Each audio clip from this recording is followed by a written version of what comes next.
অনলাইনে অর্ডার করার পর আপনার পণ্য কোথায় আছে এটা কীভাবে কুরিয়ারের মাধ্যমে ট্র্যাকিং করবেন। আমরা অনলাইন থেকে অনেকে কেনাকাটা করি, অনেকের কাছে এরকম লিঙ্ক দিয়ে পাঠাই, আসলে কুরিয়ার মাধ্যমে পাঠাবে বলে এবং তার একটা লিঙ্ক দেয় যে ট্র্যাকিং করার জন্য। তো এটা কিভাবে করবেন আজকের ভিডিওতে A to Z আমি পরিষ্কার করে বলে দেবো। তার আগে একটা কথা, কুরিয়ারের মাধ্যমে পাঠানোর পর কিন্তু তারা স্টেট ফাস্ট, পাঠাও এবং ইকুরিয়ার এবং রেডক্সের মাধ্যমে কিন্তু পাঠিয়ে থাকে। তো আপনার কাছে কোন মাধ্যমে আসলো এটা কোনো জানার দরকার নাই, তবে যদি স্টেট ফাস্ট থেকে দেয় তাহলে কিন্তু লিঙ্কের মধ্যে কিন্তু স্টেট ফাস্ট লেখাটা থাকবে। প্রথমে কী করবেন, লিঙ্কের মধ্যে সরাসরি ক্লিক করে দেবেন। দেওয়ার পর দেখতে পাচ্ছেন আমার কাছে কিন্তু স্টেট ফাস্টের মাধ্যমে পাঠিয়েছে। তো এই ভিডিওটা আমি A to Z বলে দেবো, যারা পাঠাওর মাধ্যমে কুরিয়ার পান বা তারা পাঠায় তো এটা কিভাবে ট্র্যাকিং করবেন এটাও কিন্তু আমি বলে দিব। তো প্রথমে দেখতে পাচ্ছেন আমি লিঙ্কে ক্লিক করার পর এখানে কিন্তু আমি চলে এসেছি। এখানে আমার কিন্তু A to Z দেখাচ্ছে। আর একটা কথা, আপনাকে কিন্তু SMS-এ দুইটা জিনিস পাঠায়, একটা হচ্ছে লিঙ্ক আর একটা হচ্ছে কনসিস্টেন্ট আইডি।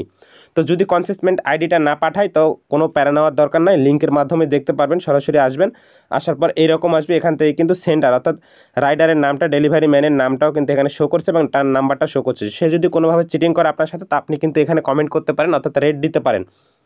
এরপর হচ্ছে আপনার পণ্যটি কোথায় আছে এখান থেকে কিন্তু সরাসরি দেখতে পাচ্ছেন আমাকে কিন্তু রাজশাহী সাব ইউনিটে পাঠানো হয়েছে, মানে সাব হাউসে পাঠানো হয়েছে।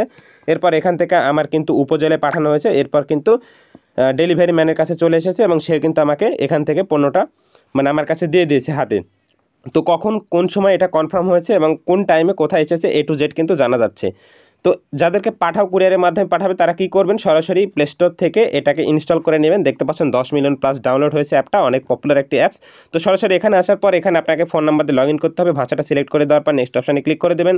এরপর আপনার সামনে এরকম আসবে। এখান থেকে কী করবেন, জাস্ট একটু ওয়েট, এখান থেকে নেক্সট অপশানে ক্লিক করে দেবেন। এরপর আপনি যে কাজটা করবেন, আবারও গেট স্টার্টেড এই অপশানটা আসবে, এখানে ক্লিক করে দেবেন। এখানে ক্লিক করে দেওয়ার পর আপনার এখানে একটা ফোন নাম্বার দিতে হবে, ফোন নাম্বার দিবেন। তারপর আপনার ফোনে একটা OTP আসবে, OTP দেওয়ার পর এখানে সাবমিট অপশানে ক্লিক করে দেবেন। তো পাঠাও অ্যাপে দেখতে হলে অবশ্যই কনসিস্টেন্ট আইডিটা লাগবে। তাই এখান থেকে নাম, ইমেল অ্যাড্রেস এবং ডেট অফ বার্থ এবং জেন্ডারটা সিলেক্ট করে দেওয়ার পর সাইন আপ এই অপশানে ক্লিক করবেন। তারপর এগ্রি অ্যান্ড কন্টিনিউ এই অপশানে ক্লিক করে দেবেন। তারপর হচ্ছে লাইভ পারমিশন অর্থাৎ লোকেশনটা দিতে হবে। তো জাস্ট এই অ্যাক্সেসগুলো দিয়ে দেবেন। অ্যাক্সেসগুলো দেওয়া শেষ হয়ে গেলে এখান থেকে অ্যালাও অপশানে ক্লিক করে দেন। দেওয়ার পর মূল ইন্টারফেস এরকম অ্যাপসের এখান থেকে মোর অপশানে আসবেন। তো লোকেশনটা অন করে দেবেন। তো মোর অপশানে চলে আসবেন। মোর অপশানে আসার পর এখান থেকে জাস্ট এখানে দেখেন ট্র্যাকিং করবো, এই জন্য ট্র্যাকিং অপশানটা আছে। এখানে ট্র্যাকিং অপশানের উপর ক্লিক করে দেবো।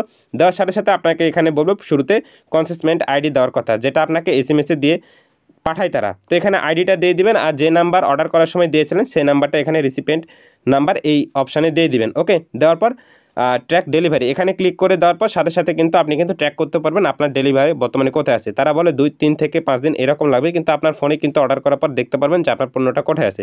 অর্ডারটা যদি কনফার্ম হয় কনফার্মের উপরে টিক আসবে, পিক আপ যদি হয় তাহলে পিক আপের উপরে এখানে টিক মার্ক আসবে।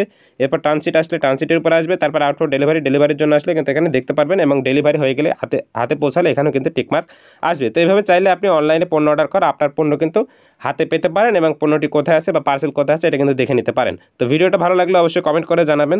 এতক্ষণ থাকার জন্য ধন্যবাদ।